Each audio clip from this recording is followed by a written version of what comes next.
Welcome back, everyone, to the topic of the week. And the topic of the week this week is overthinking and a lack of sleep, and how anxiety comes into play with this. So, recently, I have worked with so many clients who have come to me for anxiety, but the main issue was overthinking. And every single one of these clients, apart from one, lacked sleep.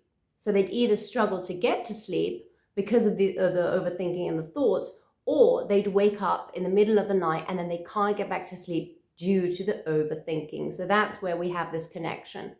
This can cause and is most of the time also interconnected with anxiety. So, as you know, I specialize in anxiety and anything that relates to it: fears, panic attacks, overthinking, guilt, depression, and so on. So, I do like to talk about this topic a lot because I feel like from every client, I learn something new. And I find it very curious that every patient that I've seen, apart from one, had this issue with the lack of sleep. Why is this? Why can't we get back to sleep? Why can't we go to sleep? Why do we have these constant thoughts? Constantly thinking distracts us from being. Why would we not want to be within ourselves? So I can't tell you your issue is because you don't feel safe and that's why you overthink. Your issue is because we are all unique. You are unique, you're precious. I'm unique, I'm precious, and so is everyone else. We have individual and unique imprints that have happened in our life, memories, beliefs that were formed. So I want to give an example, a hypothetical example. Let's say there's a 5-year-old boy and he's sleeping at night, and his parents are arguing outside his room, and he can hear everything, and he is awoken at night just as he is comfortable, safe in his bed, and is awoken by shouting and screaming and arguing. And sometimes as parents, we don't even realize what we're doing when we're in the zone of the anger and the resentment of our partner that we probably don't even want to be with. And we forget that there's a child there actually trying to sleep. So what could have happened with this child? This child could have then related sleep to something bad happening. If I sleep, my parents argue. When I go to sleep, and this may be something that happened several times, right? This may just not have been a one-time incident. This may have happened when he was 3, 4, 5, 6, 7, and so on. So with the repetition, a belief, an imprint was formed. When I go to sleep, bad things happen. My mummy and daddy argue. It makes me feel unsafe. So we relate sleep, our bed, and so on to something like that. What could we do in that time when you're 5 years old and you're laying in bed and you know that you can't go up and check and see what's going on? You can use your mind. So you can start thinking. This is just an example, right? Because every person is different, but I have had very similar scenarios with clients where this was genuinely the cause for it. And of course, there are other scenes that come up that sort of confirm this. Bed sleep is bad because when I go to sleep, bad things happen. This could also be interlinked with sexual abuse. It doesn't always need to be. It could be something like there was a thunderstorm and the parents were fast asleep. The child wakes up and is terrified and is traumatized, if that's what you want to call it, and doesn't feel safe. And so in that moment, they see it as, what else could I be doing? I'm going to think, oh, I'm unsafe, I don't feel good here, and so on. So as we get older, we are then attracted to not being present. So sometimes we are attracted to jobs where we're constantly busy. We constantly fill our life up with things to do. I need to go here, I need to do this, I need to do this. But we're never really in this moment. We've got the telly on, we've got the music on, we've got the radio on. There are so many people, and you may be one of those people, this might sound familiar to you. When you're in the car, you cannot drive without music on. You cannot be in your house without the radio on. I don't know, not that many people use the radio anymore. I do like listening to the radio. You can't be in your home without something on, something going on. And why is that? Because we want to distract ourselves from being in the here and now. And why could that be? Why wouldn't we want to be present within ourselves? So that could have another reason. It doesn't necessarily need to mean those examples that I gave you, but it could also be different wounds that were caused in childhood.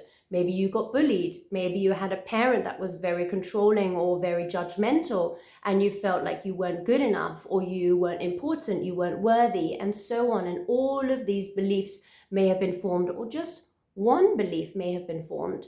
So why we wouldn't want to be present within our body, within our feelings, if how we feel is painful, if we feel incomplete, if we feel empty, if we feel like we're not good enough, like we're worthless, like we don't matter to someone, then we're going to want to distract ourselves. And this comes out in different behaviors as well, is that I'll just go out, I'll go to the pub. I'll go to the pub and I'll be around people, or I'll go here, or I'll overwork myself, or I'll start affairs, or I'll be obsessed with the gym. I have to constantly do something. And then we get home and we think, I'm exhausted now, I'm really tired, but we don't get to sleep. Why? Because the overthinking is something that is trying to keep you safe. That's its role. And what we do in an RTT session, which is what I love doing, and I've helped many, many people, incredible people that have been so committed to their own journey of healing, and that have said, you know what, I'm done. I don't want to overthink anymore. I want to let go of that old stuff. I want to be able to sleep, because our immune system is weakened when we don't get enough sleep. It's vital that we do get enough sleep. Not that our immune system is weakened, obviously. So what we do in an RTT session is find out, first of all, what is the cause for the overthinking or the lack of sleep, or whatever the issue, the main issue may be for you, and we'll find out what that is. And then another technique, which I've spoken about before, it's called RFPI. And what we'll do is you're going to feel within yourself and find that part of you that is the overthinking. And we're going to find out why it's there. And you're going to become the voice for it. You're going to speak for this part that is the overthinking. And this sounds strange, but do you know what? It works every single time. Even with people who say to me, you cannot hypnotize me. You can also do this technique without hypnosis. And that's the beauty of it. I do it to myself all the time. If there's something bothering me, I'll just close my eyes and feel in whatever it is. Why am I overthinking? So I'll say, I am the overthinking, and my only role in Lelia's life is to, and I'll finish that sentence as quickly as I can. I'll get my client to finish that sentence as quickly as I can. I'm the anxiety. I have a very specific role in whoever's life. My only role is to remind him, to keep him safe, and so on. And we'll do this with a lack of sleep. We'll do this with the overthinking. We'll do this with whatever issue, may be affecting you. And it's so effective. It is powerful. It's freeing. It's amazing. My light has just gone off. Ignore. And I really want you to experience it.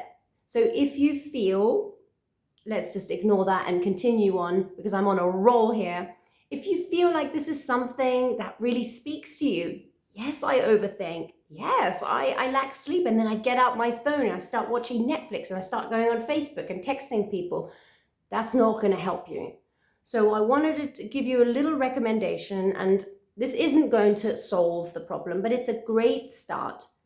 I want you to go into your bedroom, and when you go to bed or when you want to go to sleep, lie down and ask yourself, what does my bed mean to me? Does it make me feel safe? And see what your mind comes up with. And even if you do feel safe within your bed, I would love you to, every time you go into your bedroom, every time you look at your bed, say to yourself, I'm so grateful for my bed. I love my bed because it makes me feel safe, because it gives me the right amount of hours of sleep. I find it so easy to sleep there. This can just be a thought of, it takes you 10 to 15 seconds to think this, but if you do this every time, you are forming a new imprint, a new relationship with your bed. Give it a go, and if not, go to leliahypnosis.com and book a free call with me. All my love, you beautiful souls.